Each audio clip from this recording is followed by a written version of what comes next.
Our service for Lemmy.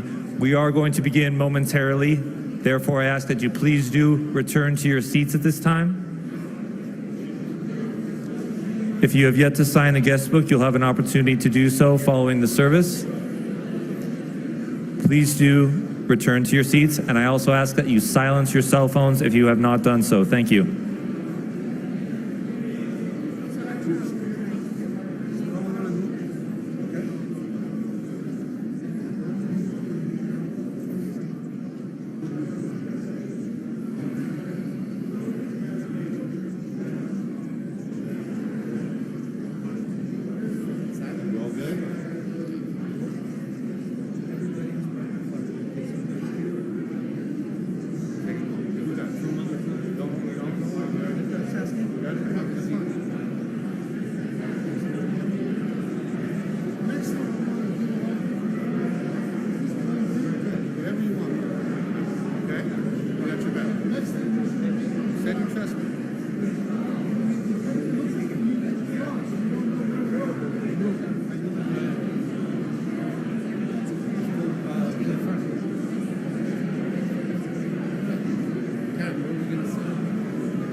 Can everybody be seated, please?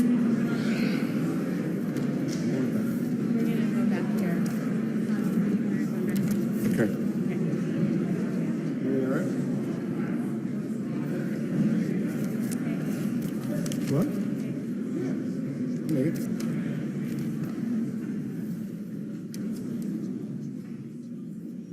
What's this?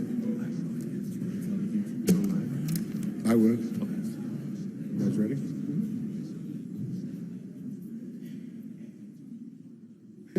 Who are you? Get out of here. Throw him out. Mick, where do we have? Well, squeeze in here up front. Throw Triple H out of here. Go. Good afternoon. I'm Todd Singerman, Motorhead's manager, and on behalf of the Kilmister family and the Motorhead family, I'd like to welcome you to the celebration of our dear friend Lemmy Kilmister. It's really wonderful to see many friends and friendly faces ready to remember and celebrate Lemmy's life.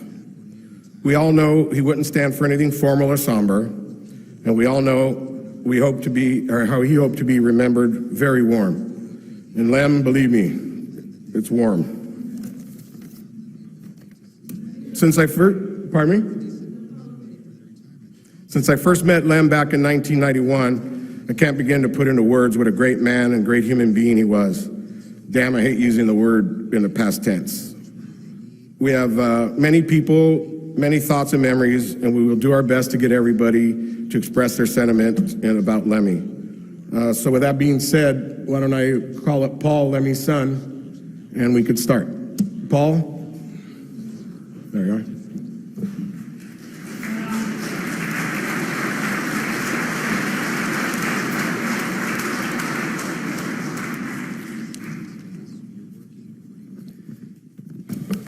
Thank you for coming, everyone. Thank you. I hope this isn't too long. There's 14 minutes. I timed it.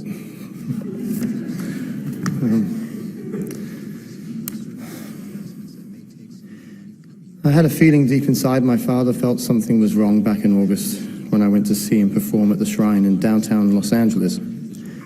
He looked more frail than he did the previous time I saw him, and his shaking hand was more pronounced. And when he spoke, his voice was softer. But the moment it came to showtime, his uncompromising grit and unyielding determination kept him performing at full beam. And I knew nothing was going to stop him, not even at this point, from getting up on stage and doing what he loved to do most of all. That's what kept him going. He wasn't about to go home and give in to any pain he was experiencing, no matter how serious. We'll probably never truly know how much pain he was in because he never complained. That wasn't his style. He was no cop-out, and he wasn't about to become one. He chose to give his fans every last drop of himself those last few months instead.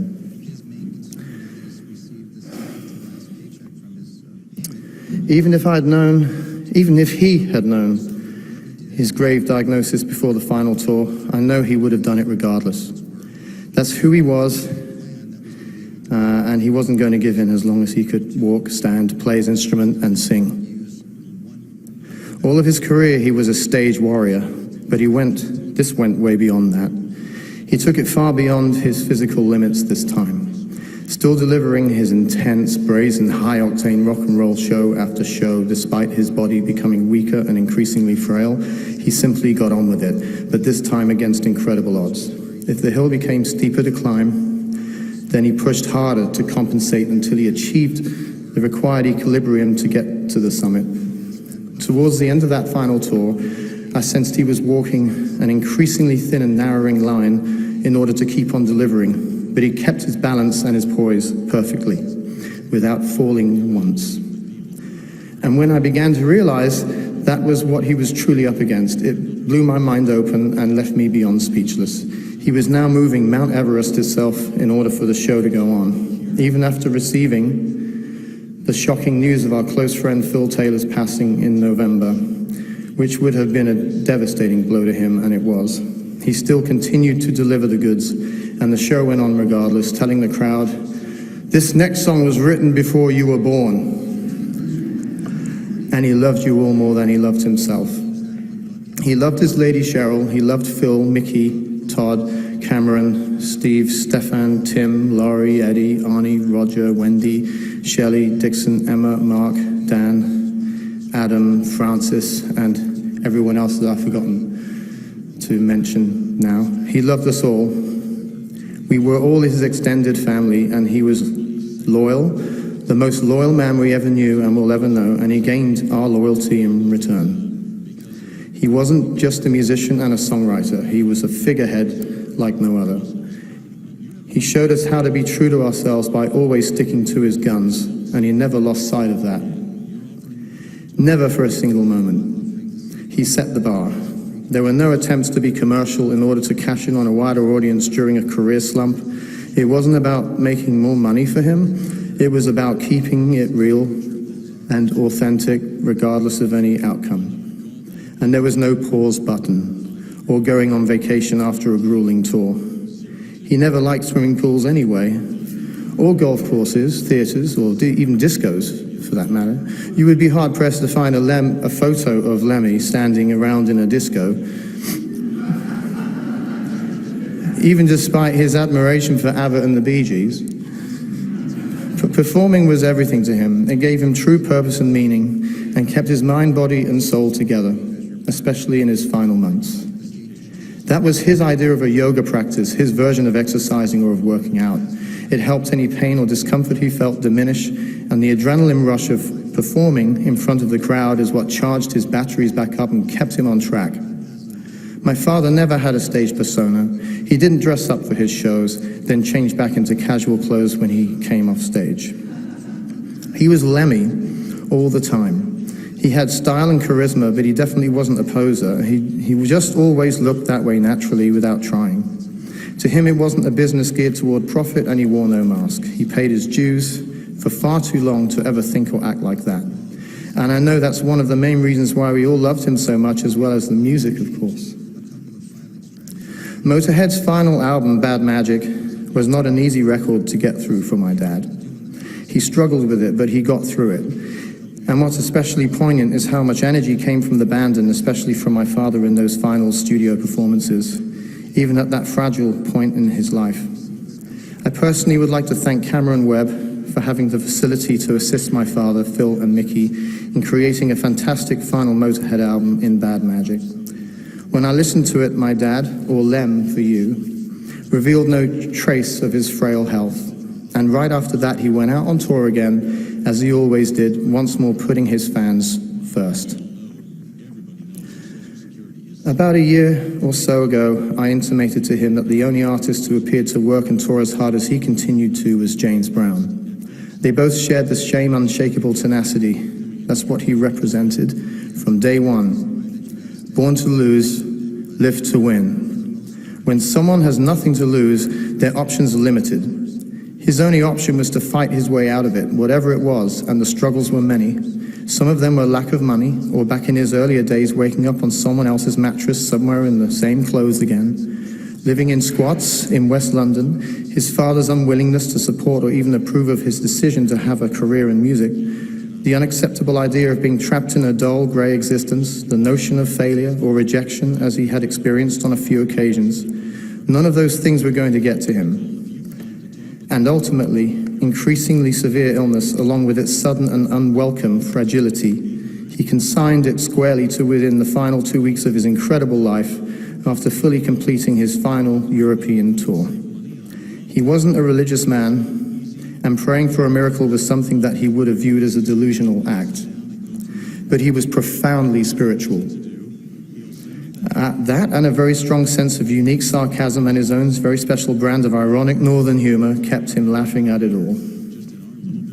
When I would drop by and visit him, and if there was a new Motorhead album in the works, he'd put it on and play it to me in its entirety, quietly singing along to it while sipping on a Jack and Coke. "Hi Paul, grab me some ice with you and get yourself a drink while you're at it." Then he would offer me a pair of headphones or put the album on through his TV speakers. I miss it so already. And when you put on some rough mixes of a new Motorhead album, you'd better keep quiet and listen. He never tolerated anyone talking over music, especially his. It really irked him. And I don't know about you, but it annoys me too. Dad and myself never understood those who might put on music in the background at a cocktail or a dinner party and then small talk all over it. He disliked formal events like that anyhow. You know, music isn't a background thing, he would say. You would get a loud shh from him with an endearing yet stern frown. And if Cheryl's little Maltese dog Tutu started yapping over it, he'd gruffly yell, "Shut up, or I'll get that broom handle, shove it up your ass, and use you as a mop."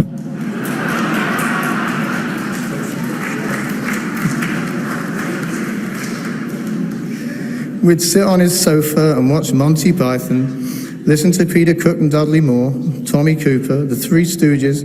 Maybe he'd read some Spike Milligan or show me his own hand-drawn cartoon strips and doodles, which were brilliant. He'd hand me books to read. One of my favorites was an incredible book on the Titanic. And earlier last year, he put on the Bonzo Dog Doodah Band album, Tadpoles, and sang along with every single word in the album's entirety to me. I laughed my ass off, and that's something I'll carry with me forever. So you ever get the chance, put on the track Jollity Farm from that album and imagine him grinning at you while singing along to it. Sometimes I'd make him laugh too, and whenever I succeeded in doing so, it was like getting a gold star. We'd ridicule the ads when they came on TV. We joked about pharmaceutical infomercials, especially the bizarre part at the end where they list all the side effects such as dizziness, nausea, vomiting, strokes, heart failure, and death. We'd look at each other and he'd give me that face. He'd always brought me up when I was down. I'm going to miss that enormously. Nobody on this earth possessed his unique brand of humor, and it was a thing that came totally natural. He never faked it, just like he never faked anything else. He was 100% real, 100% of the time. I would go visit him and he'd have on the History Channel, the Military Channel, Pawn Stars or Law and Order. He'd have open a book on guitars or a catalogue on war memorabilia. He was an avid historian and he knew the origin and background of every military piece he owned, or he might show me a recent acquisition in the form of a dagger, a medal, or a guitar maybe. or his vast collection of military patches. He was unbelievably informed and very well read. He was a philosopher. He held the door open for you. He was chivalrous, a gentleman. One of his many great quotes were, "Manners are free." There was an incident that occurred around 1988 when he was living in Fulham, southwest London. I was riding shotgun with a friend of mine on our way over to Dad's place. My friend's Rottweiler, Jacko, was in the back seat behind me. We were about 5 minutes from Dad's place when Jacko suddenly threw up all over my back and shoulder from the rear. It was all down my left arm and in my back and in my hair, just everywhere really. We arrived, got out the car and rang my dad's doorbell. He opened the door wearing nothing but a Japanese kimono, looking casually regal. Saw the vomit all over me and slapped me on the back and heartily and said, "A good night out then, son." A huge shout out to my mum, Patricia. I apologize profusely in advance for this next anecdote, so please do forgive me, but I have to tell it. In an earlier incident, I'm in a cab with Dad going to a photo shoot in London when I was 17 years old. There was an awkward silence for the first part of the ride, as we had never been in a car alone together before. Suddenly, he clears his throat and breaks the silence with, "Before you were born, your mum used to have the most fantastic pair of tits. I used to spend about half an hour on each one." A quick comeback was in order, so I replied, "Well," and I thought I'd got him, you know. I said, "I used to spend considerably longer on them." Upon which he immediately came back with, "Yeah, but you were too young to enjoy it."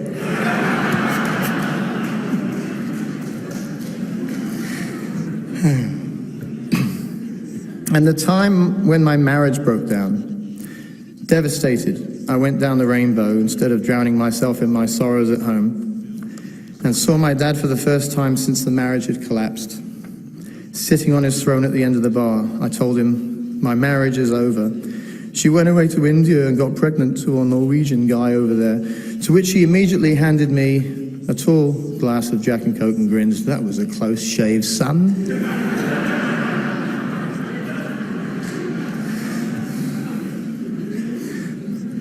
And upon visiting him at the hospital, I drew a blank asking the hospital staff where Ian Lemmy Kilmister's room was, because he'd actually checked himself under the name just in case. And more recently, a year or so ago, the occasion he told me about how he imagined the pallbearers to be carrying his coffin. He joked to me about 3 6-foot guys on one side and 3 dwarves on the other, stumbling along to the theme tune of Laurel and Hardy. He was not a conventional father. He wasn't around when I was growing up, but I never once felt betrayed by him over that.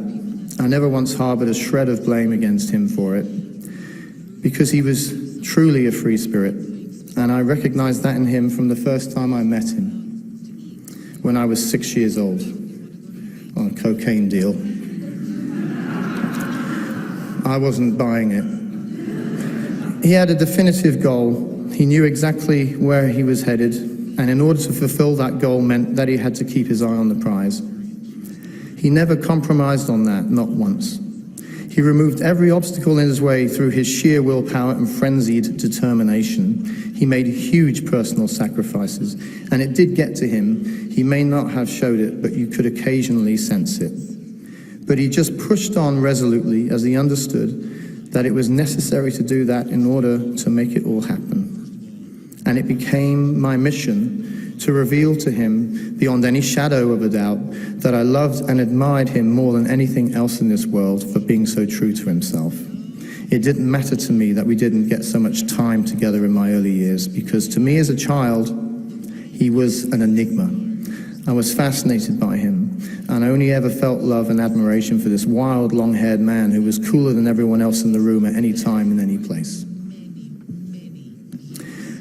I, like us all, were drawn to his unassuming magnetism. They say you can't choose your parents. Well, I won the lottery when I got Lemmy. Because Lemmy Kilmister was my father.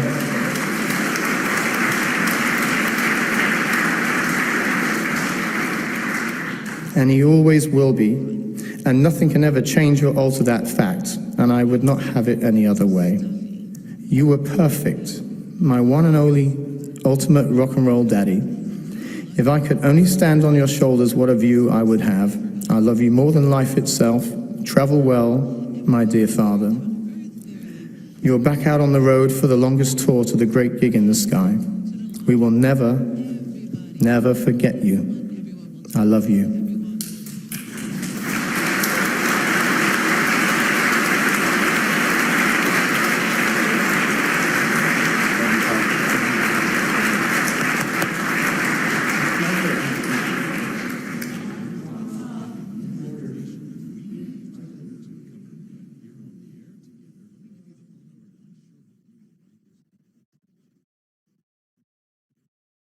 All right, we're going to call up our next speaker, Mickey D.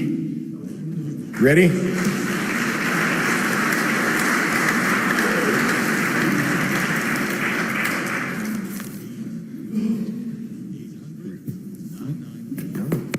Yeah, well, here we are. Oh boy, Lem, I think your son Paul basically said everything I wanted to say. I'm not going to share a bunch of stories with you here. I just wanted to say that my heart goes out really a little bit extra here to Paul and Cheryl. He was talking a lot about you all the time when we were touring, and they were very special to him. As Phil Campbell and myself are, I guess we are the other family and that Lemmy had, and crew, of course. But Lemmy, we were talking about the last couple of years. He struggled with his health. I remember it's about 3 years now, I think, when he first had a problem. I mean, I had the pleasure and the privilege of playing with Motorhead and with Lemmy now for 25 years, and I never even see him break a cough or have a runny nose or anything, and then suddenly 3 years ago he ran into the wall, and from that moment we actually spoke about normal stuff for the first time, I think, while touring. And I remember Lemmy, he kept saying he didn't regret a single minute of his life. He enjoyed it absolutely at the fully, as Paul was just saying. And he told me all the time that he had the perfect life. I mean, to be touring and entertain people and see the smiles on people's faces, and do what we did. That was the perfect life for him. And not to the day he would go, he wanted us to cherish and honor his memory and party away big time. So I remember when Lemmy passed away that I wrote a little thing there, don't cry in your drink, sip it up and go and party for me instead, because that's the way he was. And I believe everybody in this room know that. But it was an honor, a privilege to have known and to play, and I learned so much from this great man. When I first joined Motorhead, I thought I knew quite a lot about rock and roll, and I had done some touring, but I was just a little pink baby, It was basically nothing compared to what we've been going through. But we had some great times, I can tell you that. And stories have to wait. I just wanted to say a few words. I miss you already, Lemmy. I miss our arguments and our hard work in the studio and on the road, and so much fun that we have had. I will miss it forever. And I just want to say, rest in peace, my brother, my bandmate, my comrade, my friend. And I wish the whole world actually could get a small piece of what I know about Lemmy that would actually help everybody to go through this hard time, I would say. If you just felt him a little bit, as we do, probably everyone here in the room. It helped me a lot, knowing that he was the man that he was. So thanks everyone for coming, and try to take it a little bit easier, Lem, on the other side. Rest a bit. He does have a band there now. I mean, Taylor unfortunately left, and Virgil a while ago. So maybe they are writing some new tunes. I don't know. Hopefully he is. And Phil Campbell couldn't be here, unfortunately. So I have to say hi from him as well. And yeah, that's it. Thank you very much. And rest in peace, Lenny. See you soon. By the way, this is from Phil Campbell. He made sure there's a line down there, and that's supposed to be speed for Lemmy too. He made sure he had a mirror and the whole bit. So do it up, Lem. All right, Nina and Jim. These are very good friends of Lemmy's from Berlin.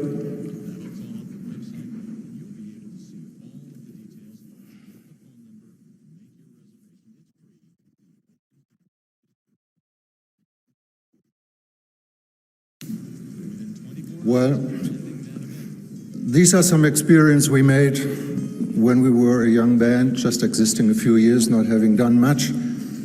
We received a phone call in the middle of the night from Todd asking us, can you be on this tour starting in 4 days, because the regular support band, we are not sure, it's like metal techno, and I don't know if it's good for our audience in Germany. And it would be cool if we would come and play together with them as well. So we did, and packed our stuff, went to first town, Stuttgart, did sound check, and on the way back I passed by Lemmy and he said, oh, there's something going on. I said, yeah, it was really quiet. I mean, our sound check had the same volume as my stereo in the living room. Let's see what we can do about it, he said. So we did the show, everything was great, and Hobbs, the sound engineer, told us what happened. They placed from the Motorhead crew 2 people left and right from the sound engineer who was supposed to do our sound, moved his hand away from the master fader and put it on full volume and said, if you touch this, we're going to put you away from the board. Put this into a perspective that the band leader of the main act is doing this for the support act. And when the tour was over, I asked Lemmy, look, next day we are starting our tour supporting Alice Cooper. And in Germany, what we do, we don't know these people. Can you write a recommendation letter? And he said, sure, give me a piece of paper.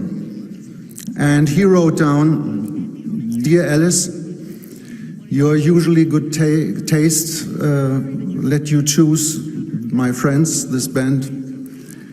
And the singer Nina, I hope you treat her well, otherwise she would bite your head off. We showed it to Alice and he laughed and said, put this into the Lemmy case. On the last gigs, I went to Lemmy and thanked him for letting us play on his tour. And he stopped playing the video game and turned to me and said fairly loud, fairly kind of angry, look, stop this, thank you, thank you, thank you. You wouldn't be on my stage if you don't please my audience, but I saw you please my audience, so you are on my stage. We could be friends if you're not on my stage, but you are only on my stage because it was all right what you do.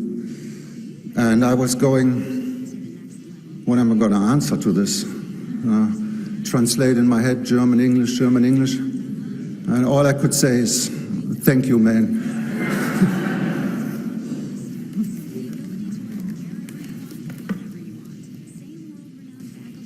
All right. 1992, Lemmy and I met the first time at the Concrete Foundation Music Fair here in Los Angeles. My band was just signed an American record contract and we had just relocated from Berlin to Los Angeles. It was in the backstage area when we've met the first time. I looked at Lemmy, bare chest, jeans jacket, ultra shirt, blue jeans shorts, a bullet belt, and flip-flops. I never seen any better combination in fashion. Left and right from him, two very tall girls, blonde and beautiful. I've looked up to them. And Lemmy looked at me. I said hello.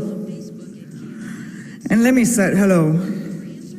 I tried to continue this conversation, which had started so well, but for some reason I've had a blackout. So I've mumbled, I've got to go to have sound check, see you later. Almost a year later, I've received an official message from the Motorhead management that Lemmy would like to come to Berlin to visit us in our studio. When he saw the studio, he asked me, "Is this your studio?" I said, "Yeah." And he answered, "Live here and die here." Half hour later, I had to do an interview in a separate room, and without knocking, Lemmy walked in, made funny faces to me, and wrote in big letters on some blackboard, "Woofer, woofer, call the FBI." And off he went. I had no idea how to handle this information, but it was an icebreaker. This was the beginning of a long-time friendship, 23 years, and many happy days and many, many fun moments.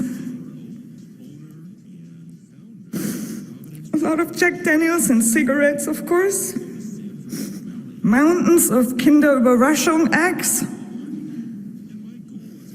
And music and lyrics, of course. Thank you, Lemmy. I love you, Lemmy.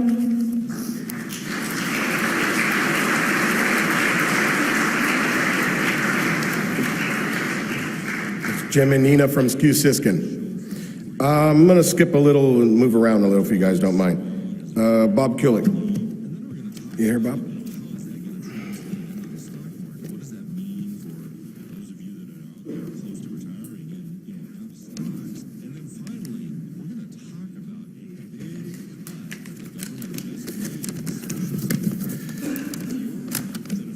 I knew Lemmy for 32 years. He was my lucky charm. We won a Grammy together for our cover version of Metallica's Whiplash. And together, we did the theme of themes for superstar wrestler Triple H. We did many other fun and memorable recordings as well. But most of all, he was my friend. Lemmy Kilmister was a man who exemplified the qualities that we all most admire. Integrity, a man who lived the axiom, "This above all, to thine own self be true, and as it must follow, as the night, the day, thou cannot then be false to any man." Passion, he was a musician's musician. He didn't care about the money, he only cared about the music. And a student of it, he gloried in it, he lived for it. He was as much a fan as he was an artist. Honesty. If you asked him what he thought of something, he'd tell you what he really thought. No political agenda, no patronizing, no bullshit. And as he would sometimes say to me when I'd ask him, "What do you think of that?" "It's crap, rubbish."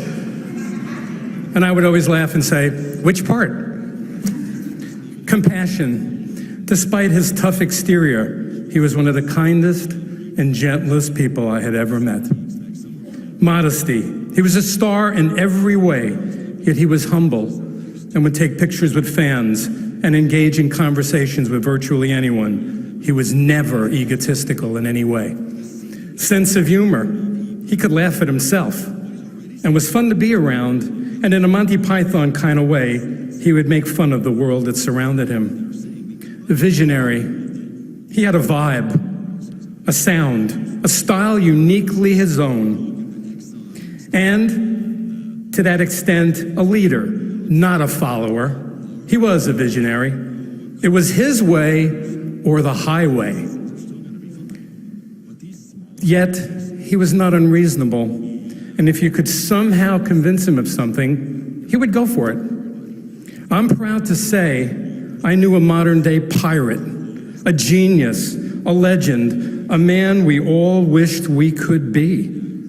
Rest in peace. The human race is a far worse place without you.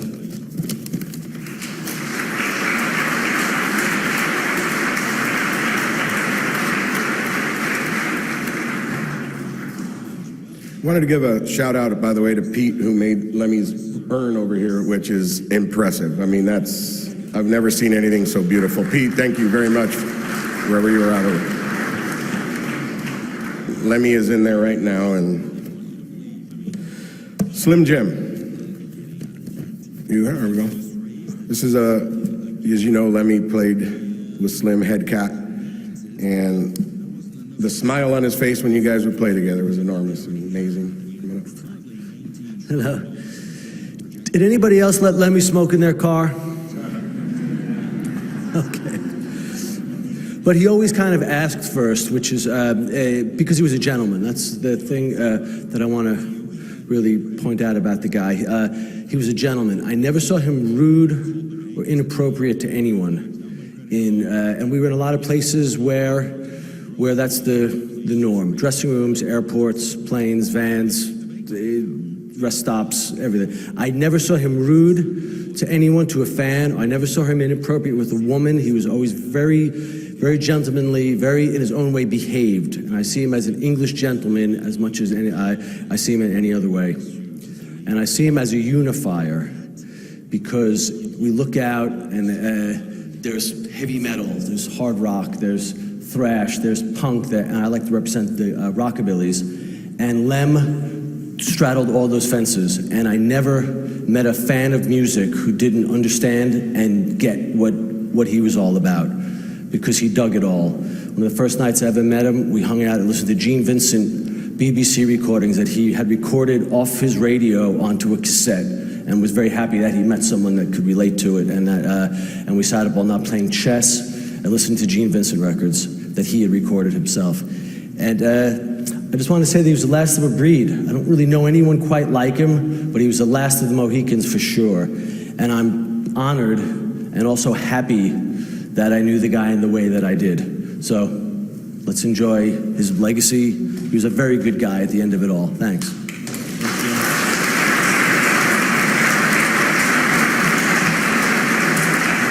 We're running just a little behind, so I'm just I'll call up some people, but who's gonna go up next with them. So Uta, who is Lemmy's dear friend and our publicist from Europe, has been with us forever and literally has nursed Lemmy to health for several years with his diabetes, and can tell you that she has been tremendous with us and family.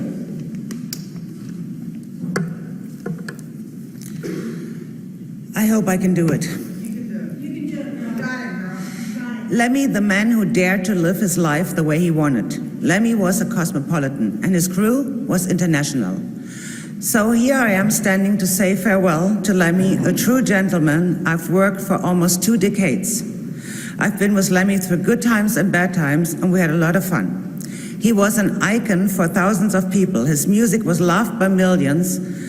Lemmy was the last loyal, honest man standing in rock and roll, but for me, he was only my Lem. He always called me his German shepherd, because I would not only bark, but also bite if necessary to protect him from unwanted intruders and requests.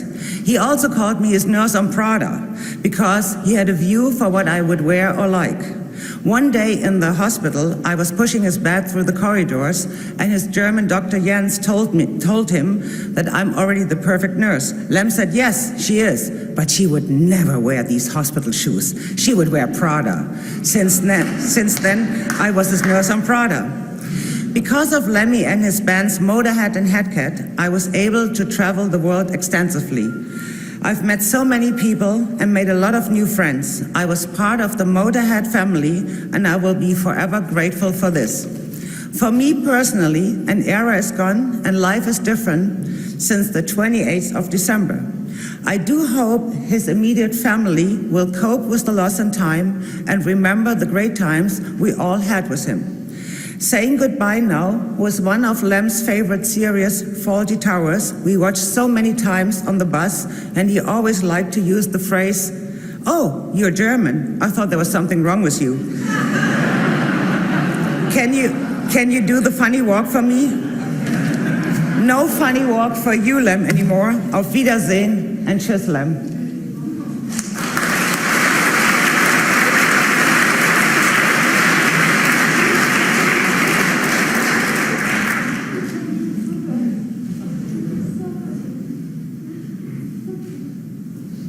Okay, I'd like to call up Lemmy's assistants, Ian and Dixon, if you both of them.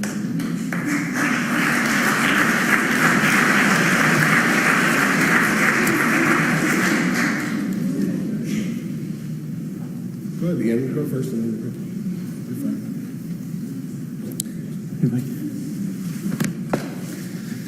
Hey everyone, I was Lemmy's personal assistant on the road for the last 3 years, which were the hard ones, I think, maybe. And he was always extremely polite, as everyone's already said, and most of you know that anyway. And I thanked him one day for never telling me what to do. He always asked. He always said please and thank you. And he said, well, we're supposed to be friends. And we became friends pretty quickly. He was always able to deliver a joke in a way that really reached its comedic potential, I guess. And you all heard his stories and his jokes a lot, and so did I. And I want to tell one of the ones, I'll probably do a horrible job compared to him, but one of his recent favorites.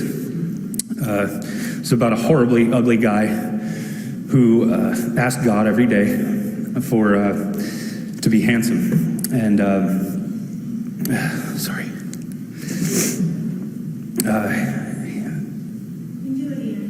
Sorry. Yeah, sorry. He said, God came to him one night and he said, I'm sorry, I can't.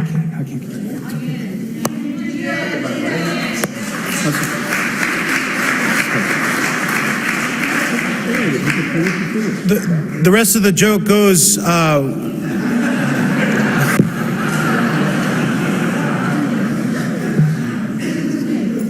just make this quick. There's a couple of things out on the internet that are great. From now on, the Jack and Coke will now be called the Lemmy. That's a fact.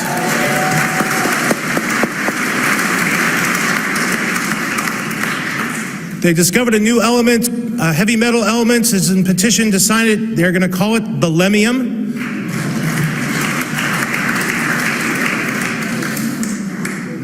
You know, you have to ask yourself, what is Lemmy? Who was he? He was just a friend. Yeah, he played bass. Yeah, he was a rock star, but he was a friend. He was literally the guy who would take his shirt off his back for you. He would take the last smoke and give it to the last guy. He would literally take $5 out of his pocket to give to the homeless, to everybody. He was a father. He was a brother. He was a fucking good guy. And I'm gonna miss him. He was really close to me. And on the day he passed, he was tapping his foot because he always wanted to be his last gig on stage. He never wanted to disappoint the fans, ever. And he was tapping his feet, and I swear that was his last gig. And to me, that was endearing. Love you, brother.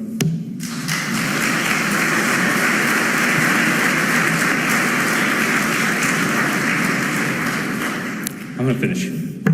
Sorry about that. Yeah.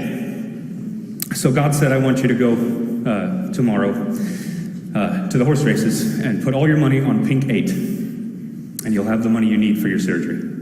You can get plastic surgery and you'll be living out your rest of your life very handsome. So of course he does that, and going into surgery he says, I want to look like Brad Pitt.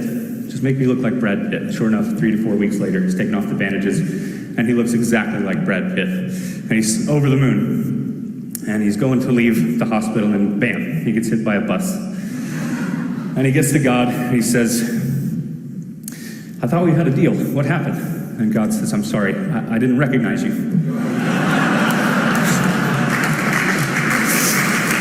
I'm sure that wherever he is, he's fully recognized, and nobody doesn't know who Lemmy is. So, Godspeed, man. And he would say, thank you very glad.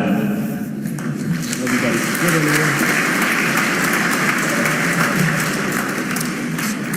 Scotty, this is one of Lemmy's best friends, and when Lemmy would be off tour, him and Scotty would hang out all the time here at the Rainbow.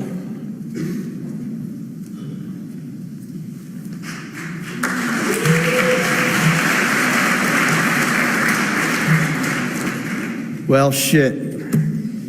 I guess I got to start at the beginning. I met Lemmy. I was the snake handler for Alice Cooper. And 98 August, Alice was playing the House of Blues on the Sunset Strip 3 nights in a row. And on the first evening, it was just me and Lemmy standing at the bar. And I went up to him and said, hey, you're Lemmy from Motorhead, aren't you?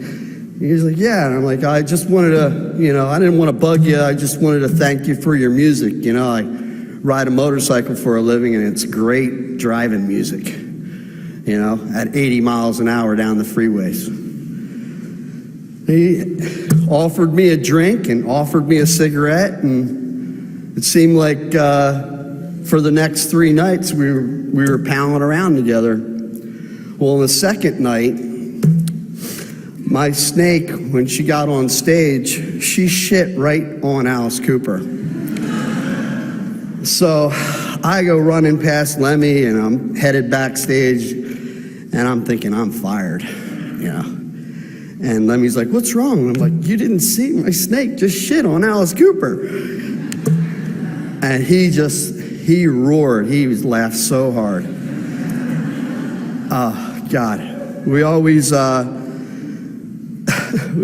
hear him tell the story of that night was pretty hilarious. I don't think I could tell the story any better than him, but from then on, I think I rode him to the Rainbow after that gig on the back of my motorcycle. Here I had 2 snakes on the back and Lemmy wearing a police helmet. So we arrived to the Rainbow, and I have an 8-foot python in my jacket. And we walk in there, and right past the fireplace, my snake decides to come out 3 feet over my head. People are screaming to get security. And the security guard goes, I know you're Lemmy's friend, so just take the snake outside, and I'll let you right back in, So that was my first experience meeting Lemmy. And when I got back to his place and saw his collection, I was like, I'm finally home. I've met so many awesome people. All his friends and fans became my friends. Doro Pesch, I got to meet Doro Pesch. For so long, I wanted to meet you, Doro. And,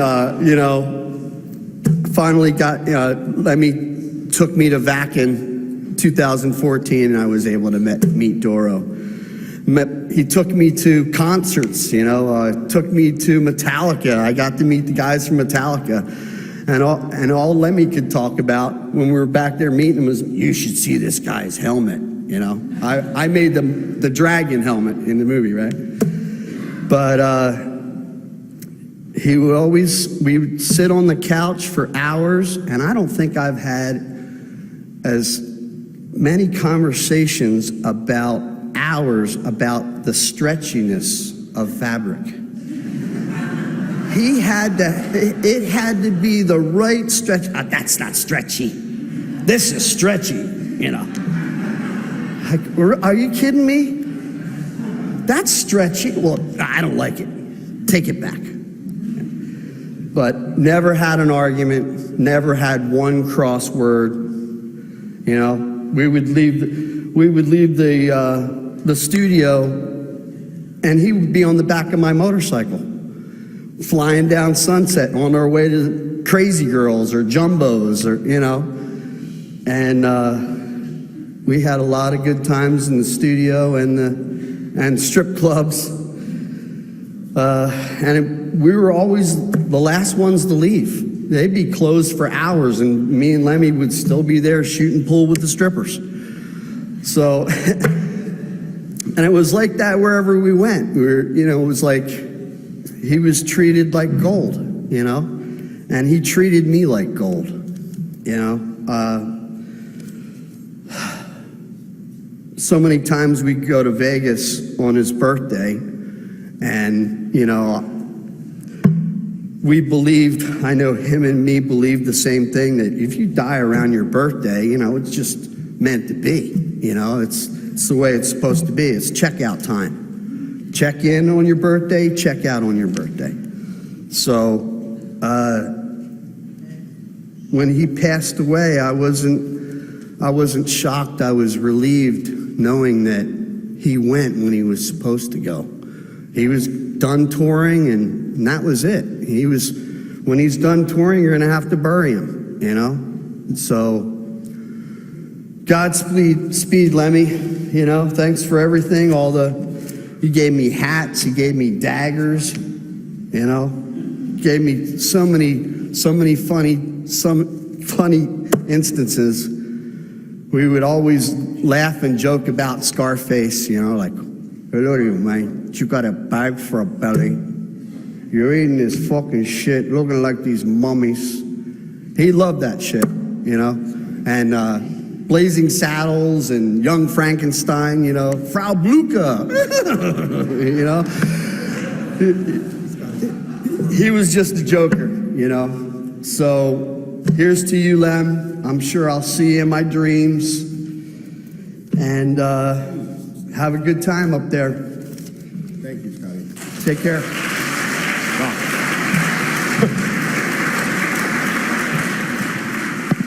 I want to bring up Lemmy's girlfriend, Cheryl, and Michael Magnolari from the Rainbow. I'm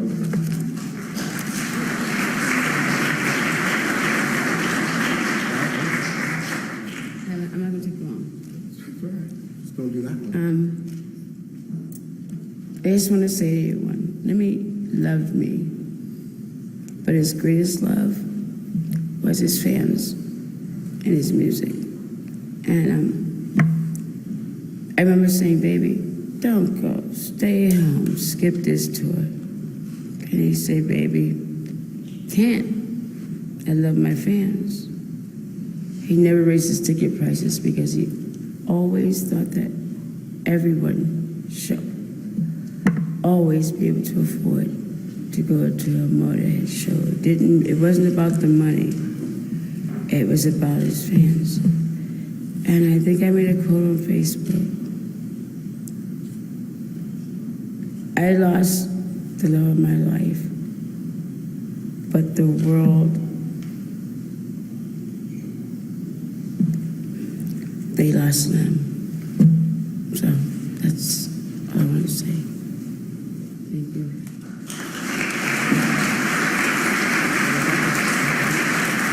Just want to say rest in peace, my dear friend, to a wonderful historian, very intelligent. You all have heard this from his son, Paul. He's going to be truly missed, as you all know. God rest in peace.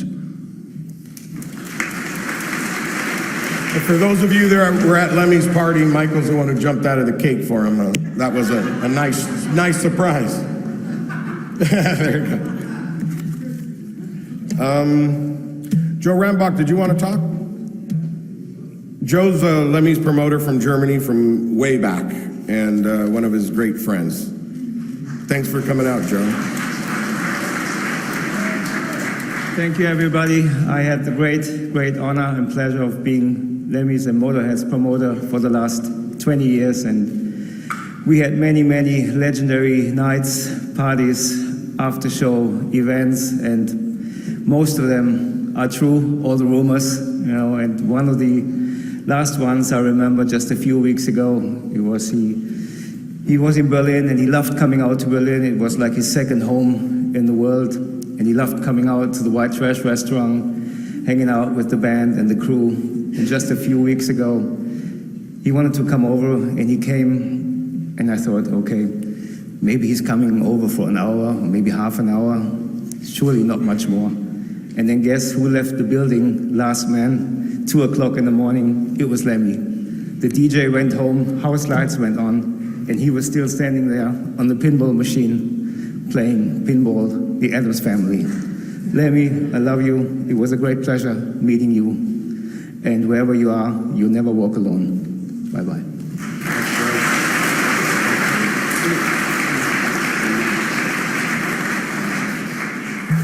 Okay, Pascal. You around? Where's Pascal? This is Lemmy's good friend, his bootmaker. This is the man that, the fashion. Good afternoon. I was just a schoolboy in October 1983 when I went to see Motorhead for the first time in my hometown in Clermont-Ferrand, France. And I remember spending hours at the back door of the venue hoping to meet the man. Eventually, a couple of goons came out and chased me. In 2000, when the wonderful Sharon Lee brought him over to my place to get measured for a pair of boots, I told him that story, and only at that moment it came to my mind that in 1983 I didn't speak a word of English. And he gave me one of what I call Lemmisms. You know, he said, logic should not interfere with determination. And I made a lot of boots for him over the years, and as a boy I used to read the name of all the people on the record sleeves that he would thank. And one day I made the list, and I was just so taken back that I immediately called him and said, thank you for making my boyhood dream come true. And he just said, sorry, had I known it, I would have done it sooner. He was that guy. He was one of the kindest person I have ever met. It was a privilege to make his boots for 15 years, and it's an honor to see them go with him to his resting place. Thank you, and so long, Pat.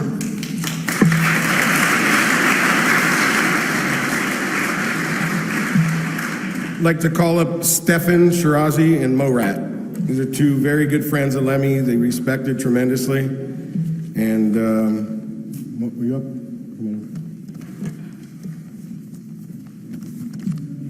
Morat's over here. You're going to run away then, are you? Ladies first? After you. All right. This is not scary at all. Remotely. Like everyone else here, I'm feeling completely overwhelmed because we're not just saying goodbye to a dear friend, we're saying goodbye to an icon. And I've spent pretty much the entire week wide awake thinking what I'm going to say about him, which is kind of ironic because if you hung out with Lemmy, you'd spend the entire week wide awake. I'm sure you're all aware that he had a completely absurd sense of humour. So I did think of getting up here and just talking about the wrong person for a couple of minutes and talking about someone called Arthur and his love of beekeeping, just because Lemmy would think that was really funny. And then I went through my phone because I thought, well, I'll tell them one of Lemmy's jokes, because I'm sure you all know if you had like a cell phone, once he finally got one, he would text you all these ridiculous jokes at 3 o'clock in the morning because he forgot about the time difference. And I could find one that was suitable, all the rest were filthy. And I apologise, because it's terrible. 2 peanuts were walking along the road, and one was assaulted. It's not mine, it's his. So, instead of making a further fool of myself, and I know there's people watching around the world who wish they could be here, I snuck this in, not knowing, of course, that Lemmy would, you know. Cheers, Lemmy, we love you.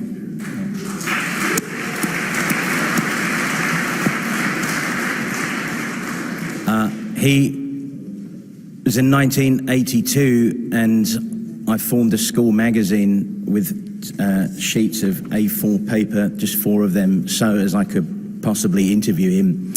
And he accepted the request and accommodated me for nearly 3 hours in the studio, answering such devastating questions as when asked about Surbiton, Lemmy described it as not exactly the hub of the universe. I asked him what he thought of being at the top of the male sex object poll in 1982 in sounds, behind E.T. actually, he was behind E.T. The reply to my tentatively asked question on the matter was, I think I got the edge on E.T., I got longer legs than he has. But the thing, listen, everyone said this, and it's so true, he was so kind and supportive, and he gave me the belief that I could live a life that I wanted to live, and that everyone was going to be like him. And he was always he was so consistent with that, and he was so supportive. He was a very funny man, as you've heard. He loved humour, he loved Python, he loved the Goons, Harry Seacombe, he loved all those guys. And I've become aware that people don't really know who Spike Milligan is. So I'm going to read you a couple of Spike Milligan poems, because he loved words. And as silly as these words might sound, they're quite brilliant. He was quite brilliant, and Lem was brilliant with words. So I'm going to read you Lobster. Libster, lobster, labster lee, living in the deep blue sea. Libster, lobster, where are you? Gone to lunch, back at 2. Which I just think he's brilliant. And there's another one here. If you're just sorry, I have to find this because it's not Judith Hart, it's not Malice at Buckingham Palace. I lost my page. We could do the Ying Tong song. Here it is. We could. Ying Tong Idlai Po. He loved that song. It's a poem called Sophia Loren of Leeds. You'll notice a theme. Ingle, jingle, jangle, jom, tingle, ingle, dangle, dom, fringle, frangle, bangle, bomb. And there's more, my friend, where that came from. And last but not least, I have to tell you, it was a really, I think for everyone, it's been a hard time. About 24 hours after we got the news, the Swindon Advertiser managed to make me laugh, and Lem, good God, he would have laughed at this so hard. The Swindon Advertiser said that the gig in Swindon was in jeopardy due to the passing of the frontman of Motorhead. So I know Lem would have laughed, and, thank you so much, Lem. It hasn't sunk in, it won't, but thank you. Thanks very much.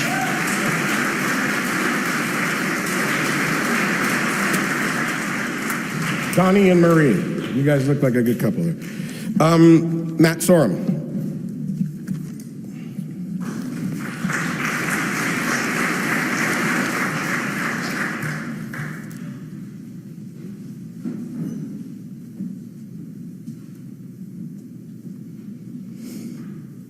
I'm very honored to be asked to speak about Lemmy today. My condolences to Paul Kilmister. It was so great that you were able to play for your dad not more than 2 weeks before his death. It's great, Paul. Phil and Mickey, of course, Todd, Motorhead management team, and the Motorhead crew, especially, that kept the machine running all these years. And, of course, Cheryl, my condolences. Oh, there you are, honey. And to all the Motorhead fans around the world. I met Lemmy in 1989 in London while playing for the Cult at a club called St. Moritz. I was with the late, great Randy Castillo. He took me up to meet him, and the hello was, how you doing? Let's do a shot. And our friendship had begun, and seeing him on the road or in the Rainbow, he always made you feel special and welcome. But it wasn't until 2009, after breakup of my band Velvet Revolver, I felt a bit down and didn't know what I was doing next. I got a text from Lemmy asking me to sit in for Mickey on the Motorhead tour. I replied, why me? And he said, because Dave Grohl's not available. Always honest, Lenny, straight to the point. I replied, when are we rehearsing? He replied, we're not. Fear took my body over. But I took the challenge. And I wasn't scared about the songs. I was more scared about the Motorhead fans killing me if I did not do the music justice. I woodshedded the stuff and headed to the 930 Club in D.C. And when we launched into Iron Fist in front of diehard Motorhead fans, it was like being on Mr. Toad's wild ride. But the bus rides were the best. Hearing the great stories from Lemmy and his knowledge of history and culture was fascinating. I did take the back lower bunk, though, and basically was either awoken to the sounds of bombs exploding in epic war movies or ABBA blasting through his speakers. The sign of not going in the back lounge was when Lemmy put his boots in front of the door. That meant some shenanigans was going on. Do not enter. I want to thank Mickey for letting me sit in that drum stool, because those memories will always be with me. It was an amazing time. Thank you, Mickey. And thank you, Phil. His hard exterior had a gentle side. He loved Eddie Cochran, ABBA, and the Beatles. And at the end of that short tour, I felt like Shoeless Joe Jackson in Field of Dreams, and I could have just walked off into a cornfield. My life was complete. I played with Motorhead. I will always cherish those memories. Many people say Lemmy is God. I believe that. I do. I truly believe God uses people as vessels to share his message. When I got that text from Lemmy to play, it was a God shot. It said to me, everything is going to be all right. Forge ahead, take no prisoners. Lemmy's life was built on integrity, and Lemmy said, I quote, "Integrity is everything to me. I will not die ashamed. I will live on my deathbed knowing that I gave it my best shot, and everything else is meaningless to me." He taught me to never give up and never let anyone bring you down. And to all the naysayers, they can just fuck off. He gave us something to believe in, a place to call home. And once you entered, you were family. You were part of the Motorhead family. Lemmy wasn't afraid to die, and he lived his life exactly how he wanted. Lemmy said, death is an inevitability, isn't it? You become more aware of that when you get to be my age. I don't worry about it. I'm ready for it. And when I go, I want to do what I do best. If I died tomorrow, I couldn't complain, because it's been good. I'm glad I knew you, Lemmy. Goodbye for now, my friend. Thank you.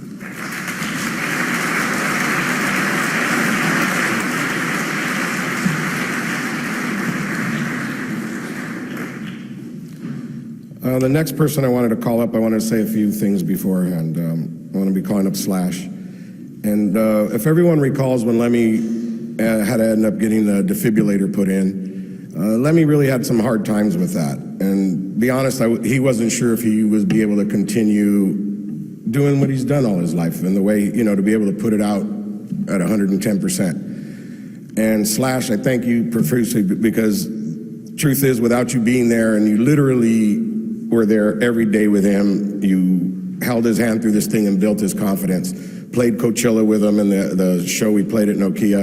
And I don't think if it was for those shows that he would have carried on, not knowing, he didn't have the confidence knowing, can I pull this off? And you showed him that. And I really think, thank you for those. I think it would have really stopped at that point had you not put in the effort and the love that you did. And I do think that that's what got him to this point today. So thank you, and you're up next.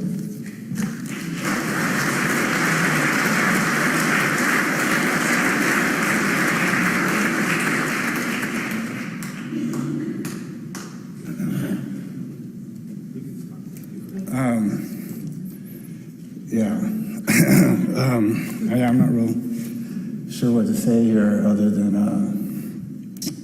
Lemmy was somebody that I just feel so honored to have been friends with. And I met him at a time when Motorhead was one of my favorite bands, and a couple of us from Guns N' Roses in '87. in London for the first time, and got invited down to Motorhead studio to meet the band.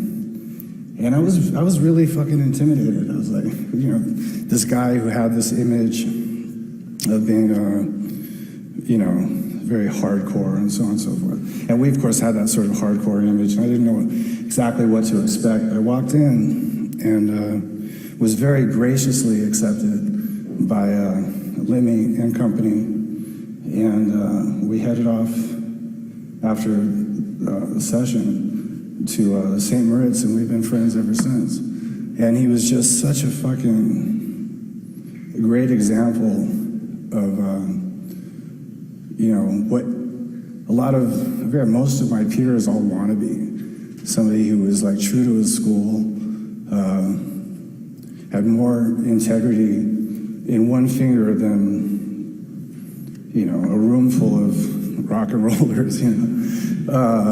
And straight up honest, 100% loyal, and just all these really fine attributes in a guy who had this very sarcastic and very, as it was said earlier, was a northern sense of humor. And I just love the guy a lot, and I'm gonna miss him a lot. But, you know, all things considered, he did live the way, you know, his life the way that he wanted to. And I remember when I decided, after years of struggling, that, you know, I was gonna get, you know, I got sober. And the first time I saw him, and I didn't have a flask of Jack Daniels in my jacket, because that's how we used to always greet each other. He was actually very disappointed. It's the only thing I felt bad about getting sober.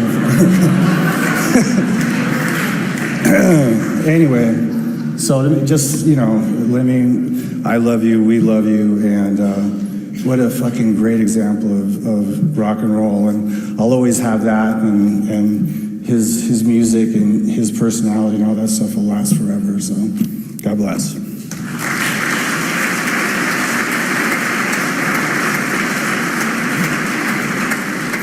I want to call up Roger. Where's Roger at? Our stage manager. There you are. And I want to thank all the crew, by the way, that, you know, isn't coming up this week, because obviously what made Lemmy really love touring was his family, his road family. That meant a lot to him, and being with his friends was everything. So Roger, do your best. All right. Just look at that face. That'll scare you off, just right there. God. Anybody else?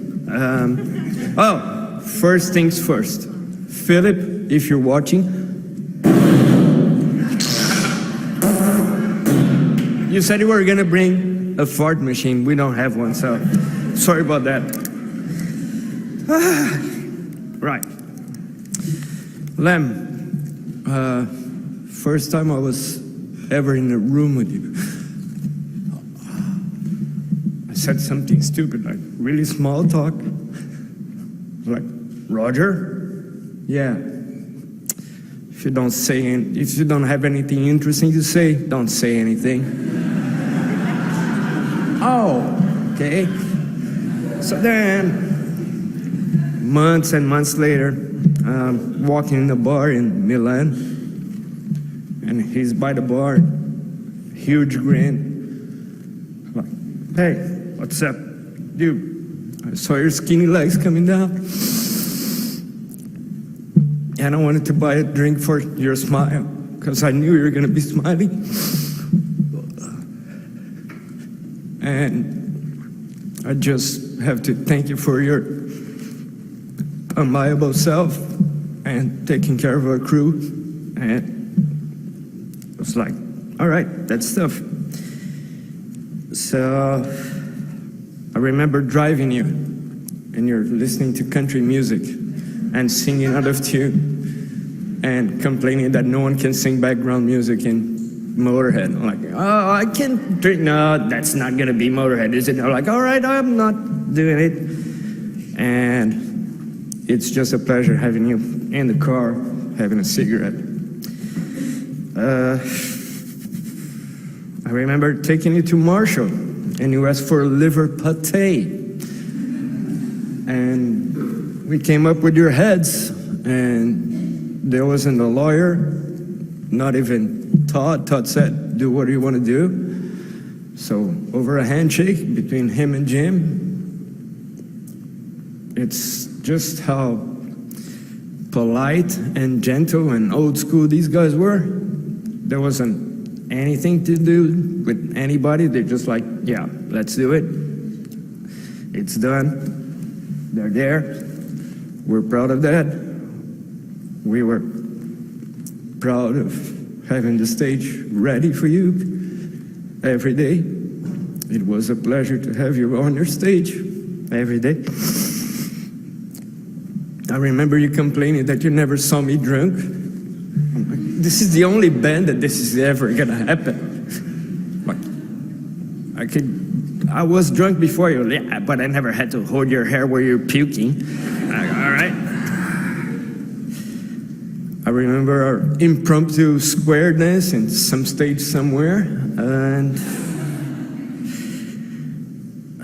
I remember we had this smoking hot all-female band opening up once, and I had a terrible gig. And the next day we had this sound check, and it was perfect too. You walked on stage, and then all the gear were like,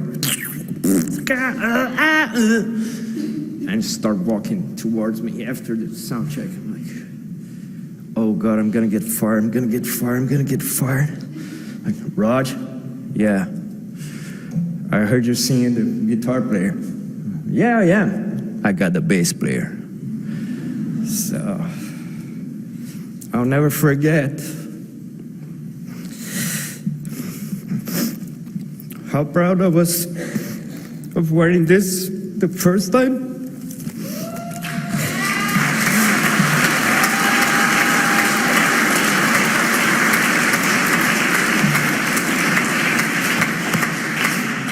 And I'll never forget how proud I am of wearing the last time. Thank you.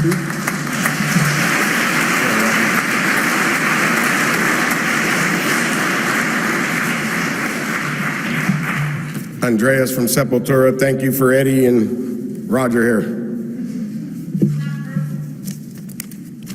All right, next. I want to bring up Mike Inez and Whitfield Crane. You don't have to come the same time unless you want to, but come on up.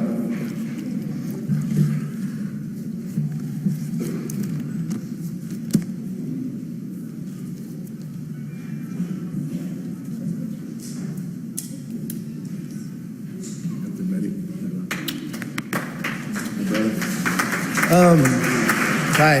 So, I love Motorhead. I've always loved Lemmy. And I've always kind of wanted to be adopted by those guys. And in the last, let's say, 3 years, I'd found myself in Europe, post-tour or whatever. And I would hear that, Motorhead was going on tour. So I'd devise different ways to just kind of show up to Motorhead band practice and see if I could go on tour with them. Not with a band, just with myself, and the resounding answer was always yes. So I'd go out on tour with Motorhead on a Van Hool tour bus, and the crew was awesome, and the band was awesome, and every now and then I'd jam with them, but at night, after the show was done on the Van Hool bus, the lower part of the bus was absolutely 100% Lemmy's area, and then the upstairs bus was Phil Campbell, crew, including me and Mickey D up front. So I'd sneak down every night pretty much and sit for hours with Lemmy. I'd look at him and say, hey, is it cool if I sit here? And he'd nod me with his hat and his cigarette. And he'd sit there with an iPad and he would quiz me. And he'd play a song on the iPad very passionately, every song very passionately. And he'd be all, do you know who this is? And I'd be all, no, who is that? He'd be all, Dave Edmunds, right? Or he'd play me like some obscure Pink Floyd Syd Barrett song, and I wouldn't know what that was either. But and then he'd like play a song, and I'd be all, that's Carrie Underwood, right? And I'd be all, Carrie Underwood. He's all, Carrie's great. And the thing about it is, each song he'd play, he'd make power chords with his body, and he was so passionate about life and music, and so to sit there with him and see his passion in music that was so genuine. I mean, he just played his show each of these moments, and he was so filled with music and love of other artists and all that. And I'm really grateful for that. So I do miss Lemmy very much, and I also had some interaction with Phil Campbell, and so I'm going to read this from Phil, and if I can find it. Sorry, I'm tripping out. There we go. So this is from Phil Campbell, with much respect. He says, it was an absolute honor playing, writing, and laughing with you. I will miss you so much. That's from Phil Campbell. Peace to Lemmy.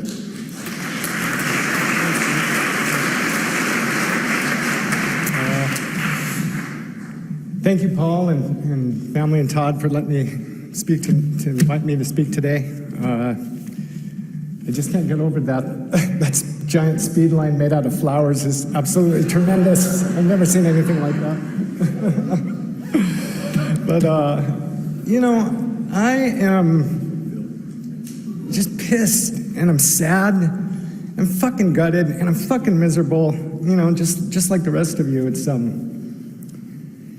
you know, I'm so grateful and I'm blessed for every road mile and moment I spent with this great man. I have like 26 years of stories with Lemmy that, like Mickey says, I don't think I'm ready to share yet. It's just, it's too soon and it's too personal. And so I guess I'm a little selfish too right now, you know, but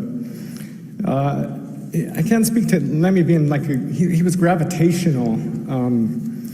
He just wanted to be in his proximity, no matter what the scene was. He was always just the guy you wanted to hang out with. He was such a gracious host and just liked to make you laugh. He loved intelligent people. And for the most part, I think he liked a lot of the fucking stupid ones too. I don't know. It's just, he was that kind of guy, you know?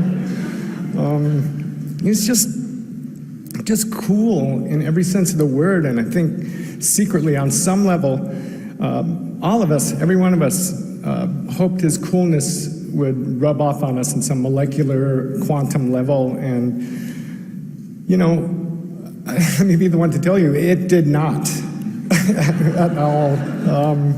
Lemmy's brand of cool was like singular in nature. It was 100% non-transferable. There was only one Elvis Presley, one Little Richard, one Steve McQueen, and, you know, one Lemmy. It's just, you know, it's funny, a friend of mine yesterday, when I was talking about coming and speaking here, said to me that Lemmy was a man of few words, he says. And I just said, well, obviously you didn't fucking know Lemmy at all. God, I've been the sounding board to many of his like speed-fueled diatribes and after-hour lamentations, right? He's one of the smartest people I've ever met. He had many opinions on 1,000 different subjects that I could barely keep up with them. You know, I loved every single minute with him, you know. Mostly I like to listen to him talk. I'm just gonna miss that voice. You know, I just love hearing him talk, even on the few occasions when I thought he was full of shit. I just didn't want to shut him up because it's just fascinating to watch, you know what I mean, in the middle of the night. So, you know, we're here today to celebrate the spectacular life of one man. We are also mourning not one, but two deaths, as, of course, Motorhead sadly is no longer. That's one of the heaviest things to wrap my head around today, you know. They were never the type of band to ride off gracefully into the sunset. That, of course, is not the Motorhead way. Motorhead eats fucking sunsets for breakfast. And, you know, Mickey, Lemmy and the bandmates, you know, just, you stand as just a true, fine examples of what being a lifer in this business really is, you know. Completely all in, dedicated to a single cause. Just a few short weeks ago, it's a storybook end to the campaign. An Englishman, a Welshman, and a Swede roll into that dark historic town of Berlin one last time and just plant that fucking Motorhead flag, man. It was just beautiful. That is fucking poetry, Mickey, you know. So well played, gentlemen. Thank you very much.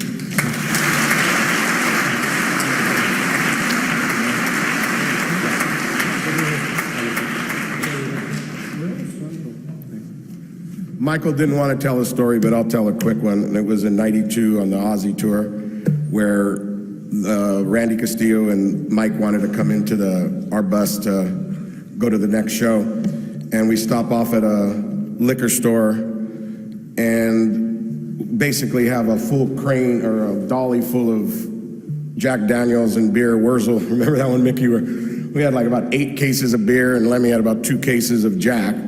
And Michael and Randy show up with their 6-pack. Remember that? We just looked at them like, okay. Then they look and they go, shit, what are we in for here? That was a ride. Yeah. We're going to be running out of time soon, but I got a few more speakers. I just want to do a real quick shout out. This is dangerous to start getting into names, but wanted to thank Orica and Thomas. Orica's been Motorhead's label for, 20 years now, and want to thank you for sticking with us. Good and bad, you've been there. Barry Drinkwater, merchandise, global merchandise. Thank you. Neil Warnock, Sam, United Talent. Andrew Goodfriend, Mike Monterulo, Steve Shank, and Rika from TKO. And Wendy Dio, I don't know, where's Wendy at? Oh, yeah, right there. All right, that's it. All right. And Shelly, who's been with us in management, for over 25 years here, so I want to thank you for everything. All right. Next speaker will be Rob Halford.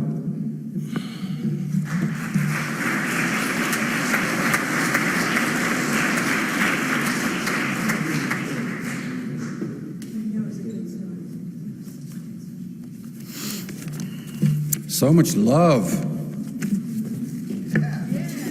Love. Lemmy, hello everyone. On behalf of Judas Priest, Glenn, Ian, Scott, Richie, Jane and Bill from Trinifold, and Chip and Jen from Chipster PR. I'm here to include all of our love for Lemmy and Lemmy's family. Over the years, we've had so many amazing times with Lemmy and Motorhead, on and off the road. Most recently in Europe and South America. We always look forward to seeing the lads when we kicked off working together, as we knew well in advance there would be more than one Lemmy moment or a Phil King of Comedy Campbell event.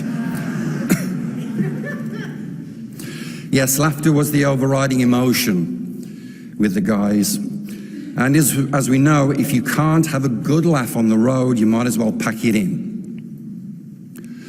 On a personal note, when I was in the presence of Lord Lemmy, I always felt a bit overwhelmed. Admiration mainly. Here is a man that lived rock and roll life on his own terms. A true rock and roll maverick. His music speaks for itself, of course, and as we know, the music lives forever. Here's something I would like to share that took place between me and him in South America. We just completed the tour down there with Ozzy, and we were all heading back up here. I was wandering around the airport lounge very late at night, it might have been early in the morning, and I saw him sitting by himself in a corner. So I wandered over and said, "All right, Lem, yeah, I'm all right. We've had some good fun on this one." Then for some reason, I took his hand and we sat there in silence for a few minutes. "Can I do a selfie?" He gave me the Lemmy look. And I half expected, "No, bugger off." At that tired and godly hour of the morning, but he said, no, go on then. So I did, and I kissed him, and then I told him that I loved him. When the news hit, the first thing I did was put that on my Instagram. It's a moment to share, a moment to cherish, a moment of unconditional love. Faith, family, friends, fans, God bless you, Lemmy.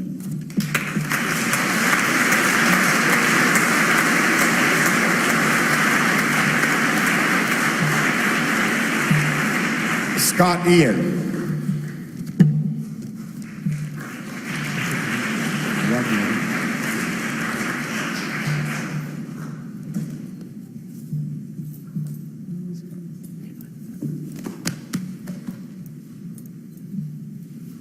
In 1999, I got a phone call asking for a quote.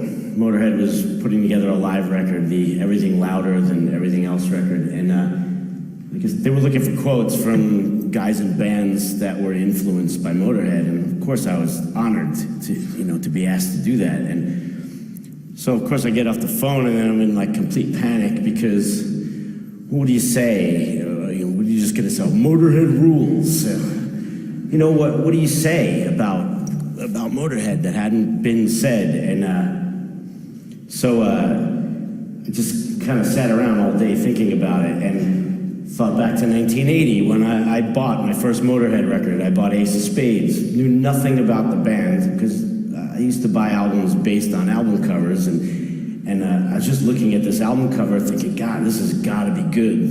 These guys look like some tough motherfuckers. Take the record home and put it on headphones in my little tiny room in my mom's apartment, and Ace of Spades opens the record, and you're 15 years old hearing that for the first time. It fucking blows your brains out. And I listened to the record probably 3 times, front to back, just staring at that album cover, staring at it the whole time, thinking, who the hell are these 3 Mexicans and how do they play so fast?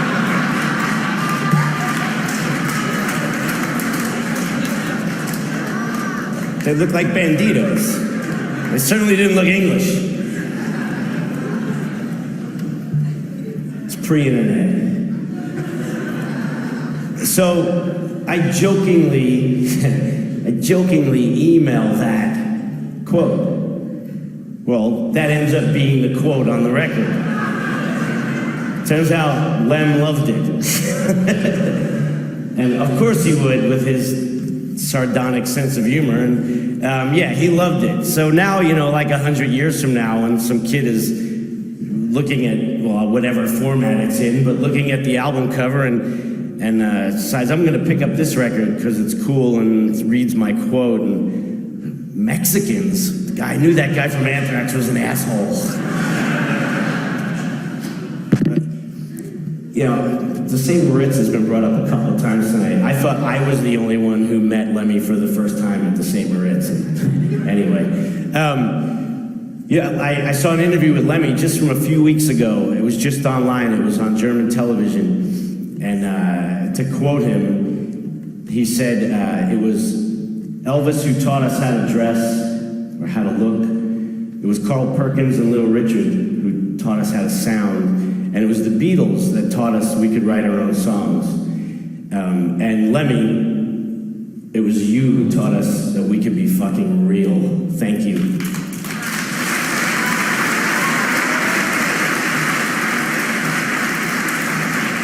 You got to get Scott's book and hear that story of Lemmy when you had your first drink with Lemmy at the St. Moritz. I should repeat it to embarrass you, but I won't. Triple H.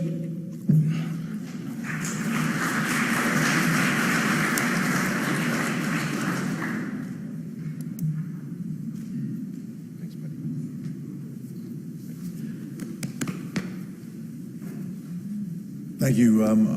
First of all, I'm honored to be here in any way for Lem. One thing I do know about him is when you listen to this room and you see all of this, and you see all of you and the love that you're pouring out and the laughter, that's what he would want. He wouldn't want people crying. He wouldn't want people mourning. He would want people happy, celebrating his life. And thank you for that. I grew up a kid, just probably like a lot of people in this room, fan of his music, got in the wrestling business, became successful enough to where I finally reached a point where I could have some input into what my entrance music was. And entrance music, for what we do, as all of you would know, it's music creates the image. Music creates the emotion and the feel for what you do. It can create a character and it can mean success. And when I had the opportunity to participate in creating my music, I wanted it to sound like Motorhead. I wanted that raw, guttural feeling. I wanted Lem. I wanted all that passion and that power to create the ultimate badass in what I did. And at a certain point in time, they just couldn't get the sound right, trying to make it otherwise. And our people came to me and they said, "What do you want?" I said, "I want Motorhead." And they said, "Well, why don't we just ask Motorhead?" And I said, because I didn't know that was an option. And we made the call. And Lem and Mickey and Phil gave me the greatest gift of all time, which was their sound. They gave me the sound of Motorhead to create one of the most badass themes in the history of the WWE. They created the game. They then went on to create King of Kings. They went on to create Evolution for me. And it was this amazing partnership. And trust me, if you're not a fan of what we do, if you're in a stadium with about 80,000 people in it, and you're coming up on a riser onto a stage with smoke all around you, with the world title around your waist, and you look to your side as you come up with lasers and pyro and Motorhead playing, and fucking Lemmy is standing next to you singing about you, it is the most kick-ass thing of all time.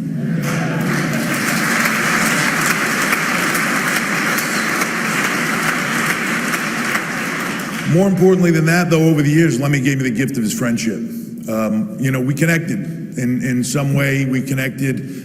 He would always come whenever he was in town and we were in town. Most often it would be Staples Center, but London, wherever we were, he'd come to the Staples Center and they'd tell me Lem would arrive and his white limo would pull in downstairs and he'd wait, and before my match, they'd go get him and he'd come out and he'd sit in the arena in the front row, and I'd say hi to him on my way into the ring, and I'd wrestle, and then I'd come out and I'd talk to him again, and then he'd say, "I'll see you in the car," and he'd wait outside until the show was over, and I'd showered and I'd come back and I'd sit in the car with him for hours and we'd just talk. And sometimes he'd play me the new Motorhead, sometimes he'd play me something else he wanted me to hear, or a track that he was working on for us, or a lot of times we just talked about life.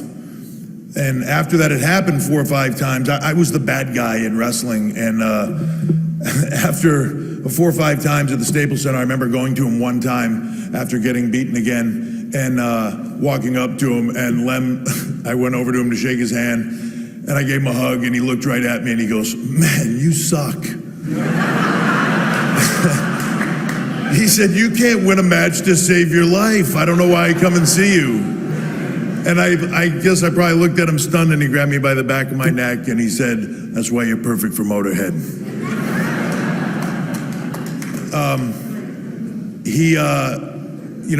You hear a lot of people talk about the differences in who he was, in image and in front, the ultimate rock and roll icon. But then the guy behind that was totally different, polite, and all the things that you've heard said. And it's one quick story for me that encapsulates a lot of that. I went to a show, we were in Phoenix.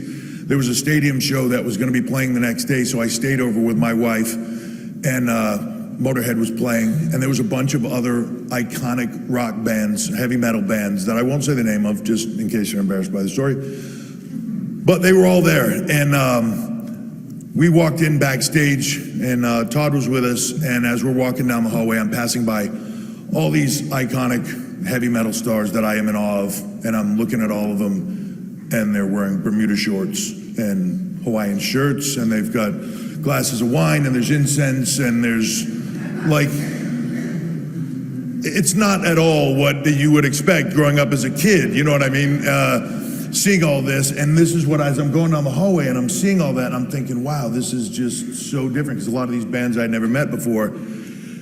And then I get to Lem's dressing room, and Todd opens the door, and I go to step in with Todd. He goes, "Lem, H is here, and there are 2 topless girls. There's a pile of blow, a bunch of pills. Lem has a towel on and another towel on his head, like a big giant turban." And he's like, tell him to come in. And as I go to step through, he says, "With Steph, my wife." And Lem goes, "Shit, close the door." And they close the door. We stepped out, closed the door. A couple minutes go by, we open the door back up to step in, now with my wife. Everybody has clothes on, Lem's got pants on. The drugs are miraculously gone off the table, which I'm only assuming he did all of. And he still did have he was in front of my wife, very respectful, and you know, in some way, the ultimate gentleman. And that was always the coolest thing about Lem. We had this friendship. We wouldn't see each other for years, and then we'd see each other, and it was like no time passed, and we'd just catch up. About maybe 2 months ago for WWE, sensing everything that was going on, we connected with Todd and asked if it would be possible to sit and interview Lem, because I thought it would be important, and I don't know if anybody else was going to do it. And we met at the Rainbow, and I had seen Lem 6 months earlier, and he didn't look good. Maybe a year earlier, he didn't look good. And when he showed up that day, man, it was like the clock had rewound 10 years, right, Todd? I mean, we spent 2 hours doing an interview. He laughed the whole time. He told jokes. He was as upbeat as could be. I mean, when it was over, he was like, that's it? You want to do more? It was just the coolest thing, and that is how I will remember him, as just that beacon of strength and laughter and just all of it. The thing I will say about Lem, whether he meant to do it or not, is he was an inspiration of how do you live your life. Live your life for you. Do what you want to do.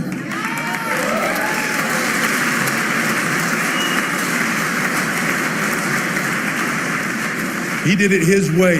He did it his way right until the last day. And if there is a better way to go out, I don't know what it is. That is what it is about in life. And he was an inspiration, probably an inspiration, as you heard today, to a lot of people in this room. He was the inspiration for you to go out and be an inspiration to millions of kids who will go on to be that inspiration. That is his gift to the world. And I can't think of a better gift. I can't think of a better man. And I'm honored to be up here. And Lem, we'll see you down the road, my friend.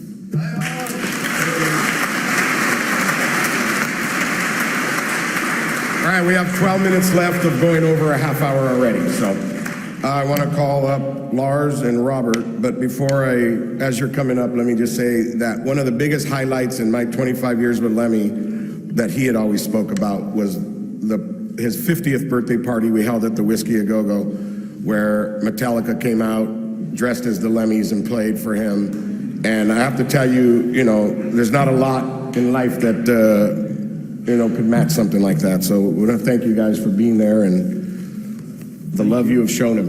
Thank you.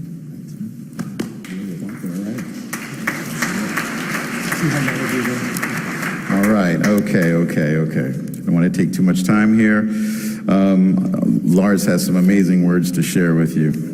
Anyway, I tell you, for the last 2 years, for some reason, I feel like I've really connected with Lemmy. I've known him obviously a lot longer than that, but for some reason, these last couple of years, I've had what I call quality time with this amazing person.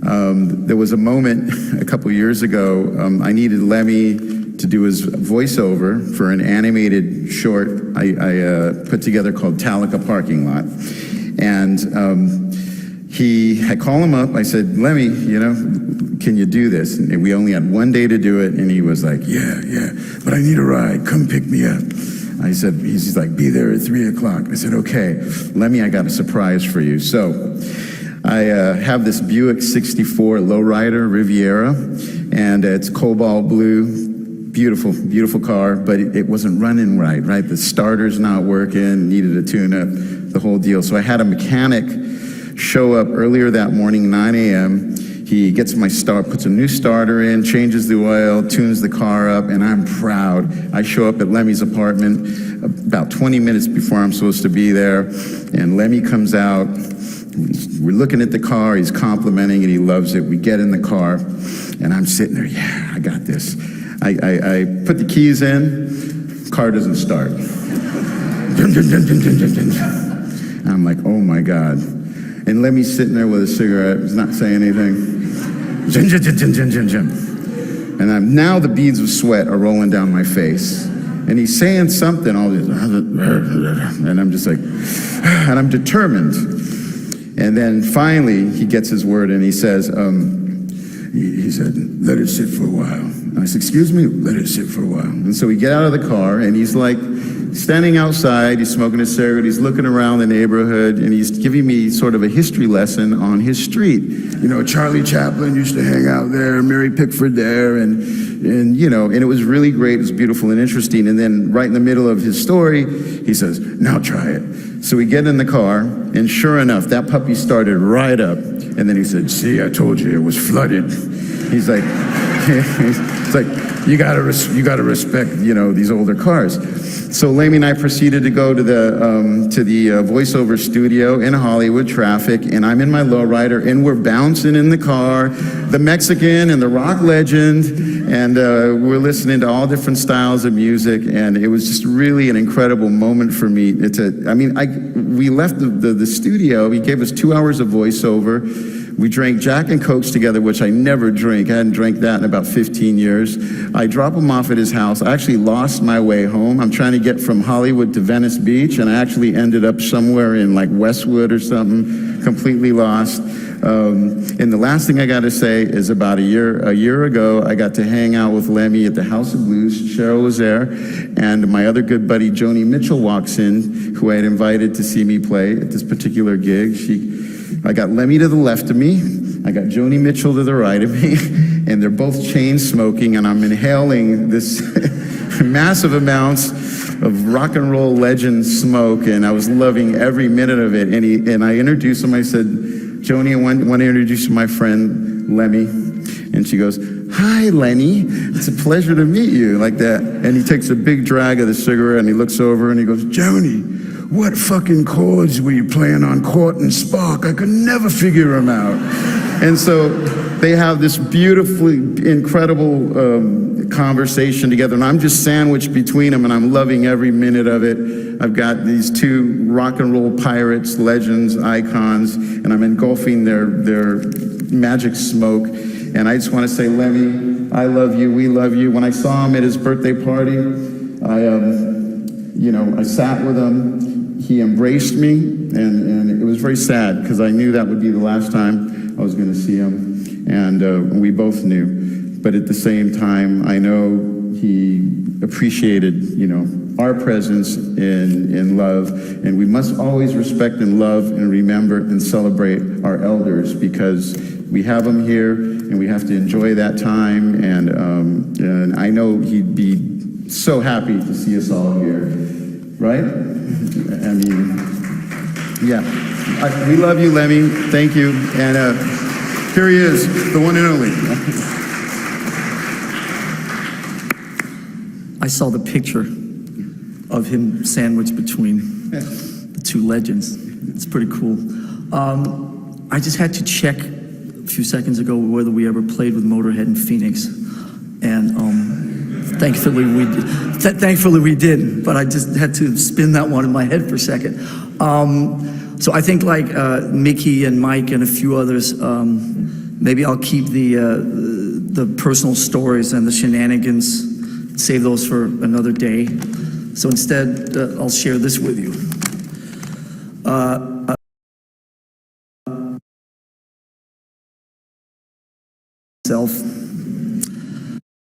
So instead, I'll share this with you. 34 years ago, in June of 1982, in West Hollywood, I threw up all over myself. That's not particularly significant because of the throwing up. In my late teens, unfortunately, I threw up quite often. But it is significant because of where I threw up. I was in Lemmy's hotel room at the Sunset Marquis at about 4 o'clock in the afternoon on the day they were playing the biggest show on their Iron Fist headline tour. I spent a good deal of time outside the Plaza Hotel in Copenhagen. Some of you guys down here may have been there.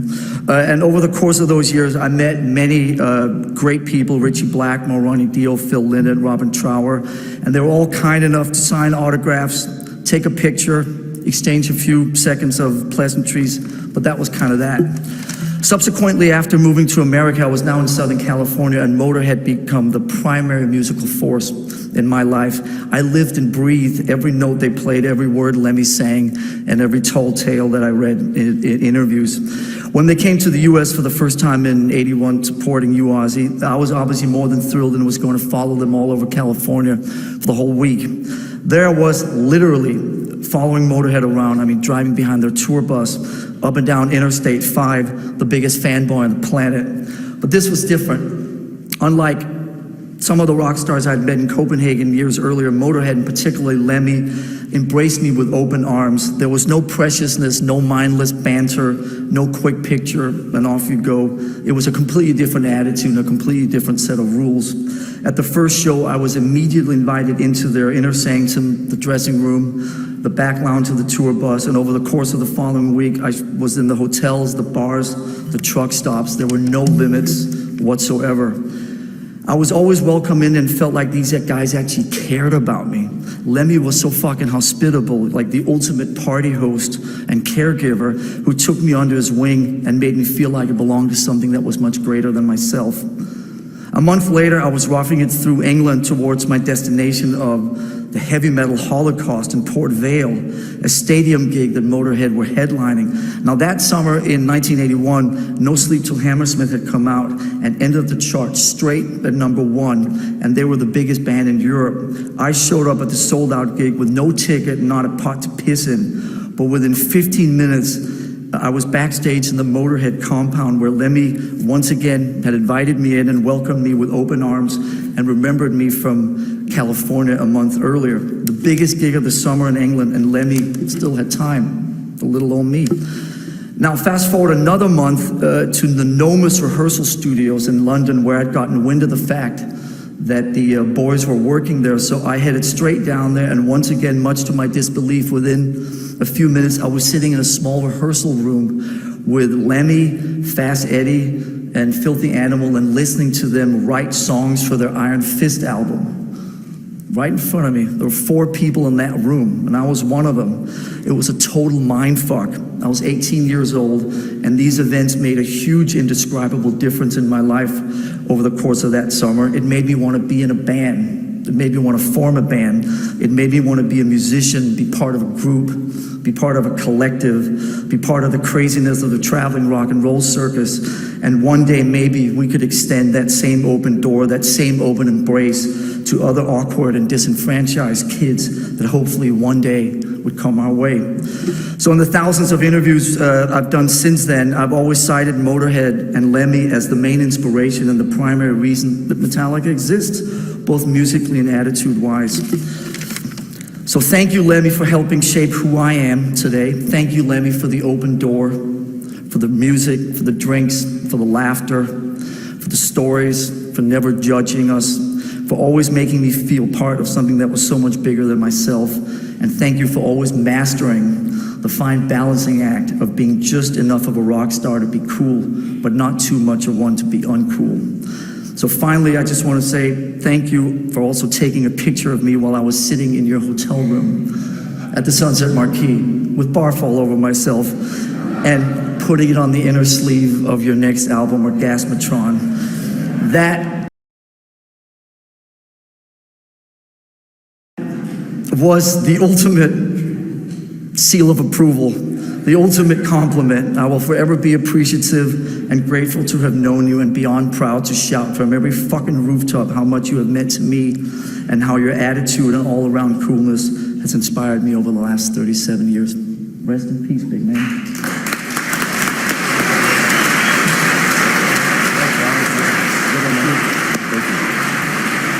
All right, Dave Grohl, we've got 4 minutes till they cut us off.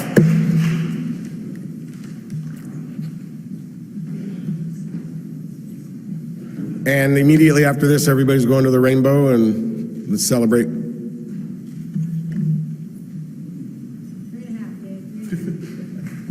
Hi, guys.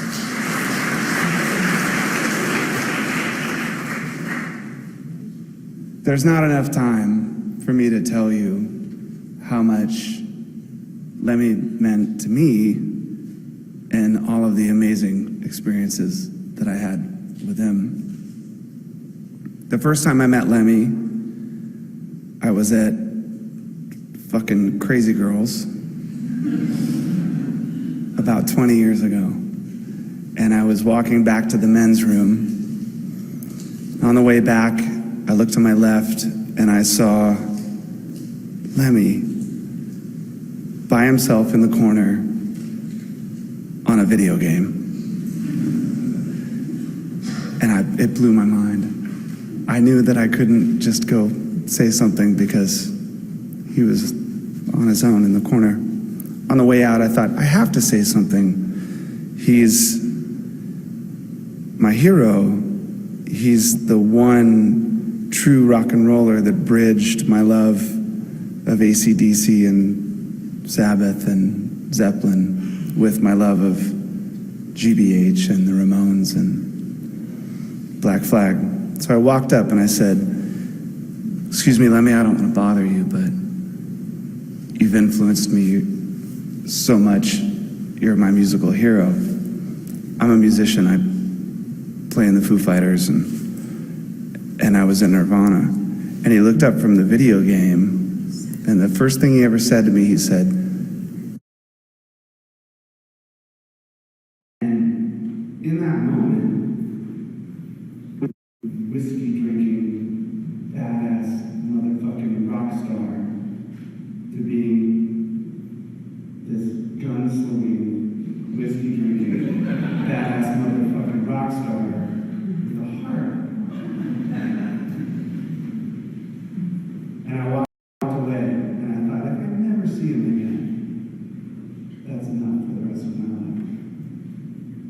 But then we became friends. And it's one thing when you have a hero, but it's another when your hero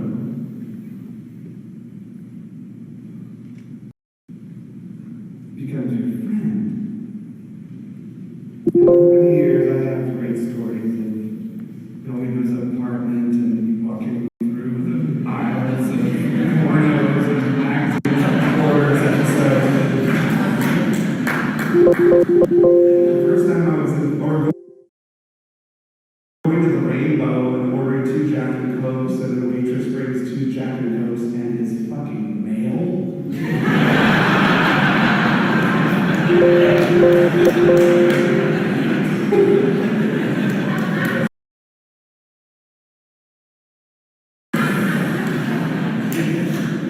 That's pretty huge. Or the one time when I texted them, I said, "Hey man, my band's playing at the Pantages Theater tonight. You should come down and check it out." I said, "All right." I said, "It's an acoustic show. It's not like a big rock thing." An hour later, I'm downstairs and backstage, and I hear fucking Motorhead blaring out of the dressing room. And I get so excited. Finally, someone else in the band's fucking listening to Motorhead. And I open up the door, and there's Lemmy by himself listening to Motorhead.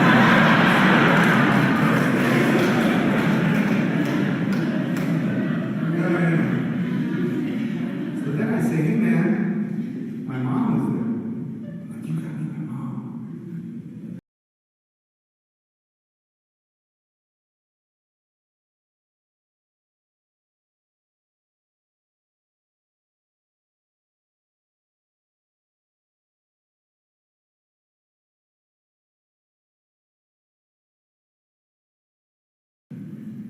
So we walk across the hallway, open up the door, and in that room was my mother, my wife, and my daughter Violet, who at the time I think was maybe 6 months old.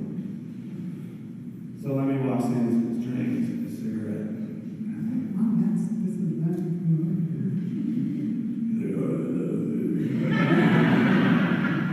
And then he looks and he sees that there's a baby in a crib in the room. And he puts out his cigarette and his drink.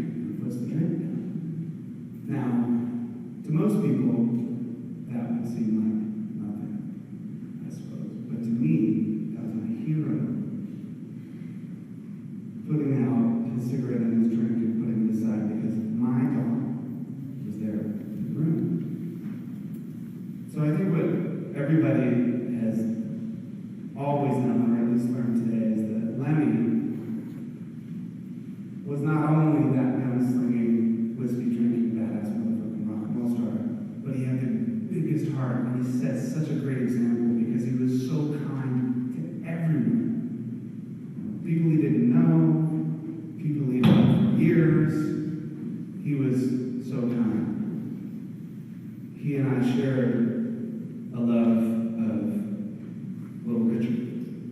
I always said if there was one person I could meet, it would be Little Richard.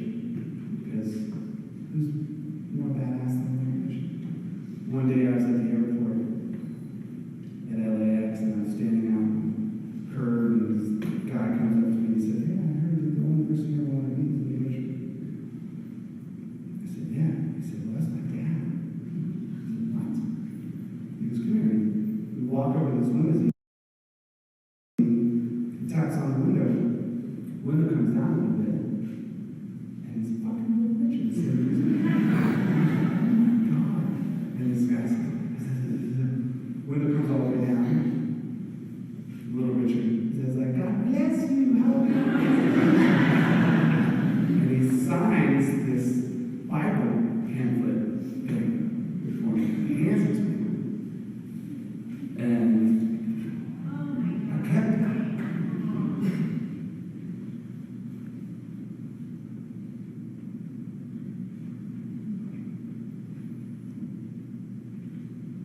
And I wanted to give it to him on his birthday.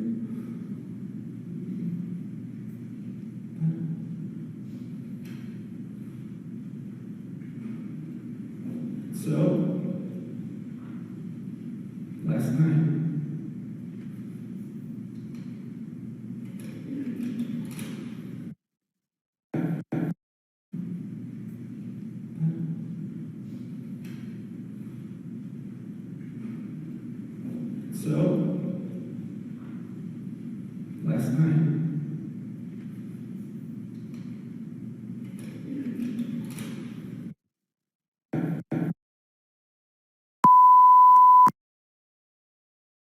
was fucking Lord knows, neither am I. But this is a song that Little Richard sang. And I thought I'd read it. It's called Precious Lord, Take My Hand. Precious Lord, take my hand. Lead me on, help me stand. Lord, I'm tired, I'm so weak. Lord, you know I'm worn.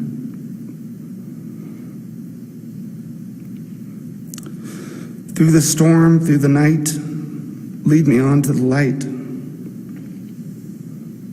Take my hand, precious Lord. Lead me home.